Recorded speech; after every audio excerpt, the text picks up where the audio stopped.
So why would you compare Teddy Roosevelt and Booker T. Washington? They're men of accomplishment. Roosevelt called Booker T. Washington a great American, and Roosevelt knew he was a great American. This is what I like that Kilmead is doing. Kilmead finds the right topics to talk about. So, Lincoln and Douglas, I had to listen to that book and was excited to hear about interactions between the two, and that was good. And the same thing here. There's interactions between Roosevelt and Washington, and it's it's a big problem at one point for Roosevelt because he has him at the White House, which is about to become called the White House, for dinner at the table, and that is seen as a big issue for prejudiced people in our country, and so it costs him politically to do that, and so um, I really think this is an excellent comparison. So he compares Frederick Douglass with Booker T. Washington, and um, says that Douglass was a hero for Washington, but Douglas's escaped slavery as a man, and Booker comes out as a boy, and um, but the comparison that he makes, he talks about these three men, Du Bois, Du Bois, Du Bois. I don't know how to say it right, but he was more along the lines of wanting to educate the top 10% of black people and have more of a powerful move. And Washington, his big speech was drop your bucket where you are. Drop your bucket where you are. That was a ship that was in the water and thought they were in the ocean, and they are dying of thirst, and they are signaled to drop their bucket where they are because they're at the mouth of a river and they have fresh water to drink. And he's saying that the black people live in the South and they need to do well where they are, and that's what he does.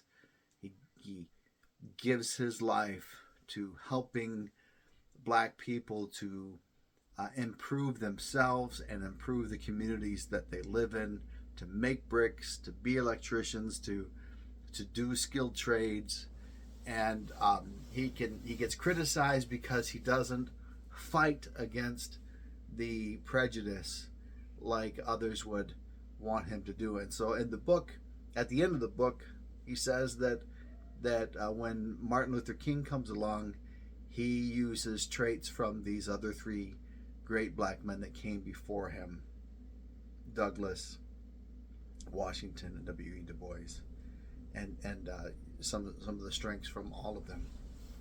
What's the comparison between Roosevelt and Washington? Roosevelt is a man of means who has the ability to live a comfortable life and chooses to make himself better through rugged life. And hearing the story about San Juan Hill and his Rough Riders, that he essentially builds this unit and comes from the back of the line and rushes up the hill on a horse in front of men, taking shots like George Washington did, and that he has means, but he chooses the rough road.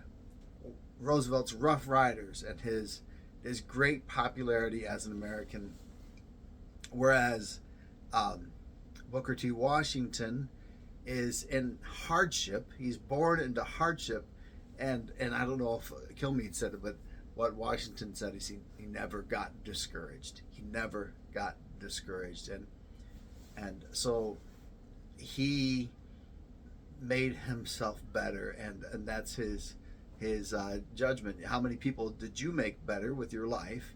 And he says, how far did you come? How far did you progress? And these are two men that made themselves great by what they did. And arguably, Washington made himself greater because of where he had to start from. And so, thanks, Brian, for comparing these two. And again, why do you compare these two? Well, they had dinner together, and Washington helped Roosevelt make good decisions in the South. And Roosevelt wrote about him at his death, about Washington at his death, and they were real contemporaries who fought against racism together. And it's a shame that their progress wasn't preserved better than it really was. Thanks, Brian, for doing this book.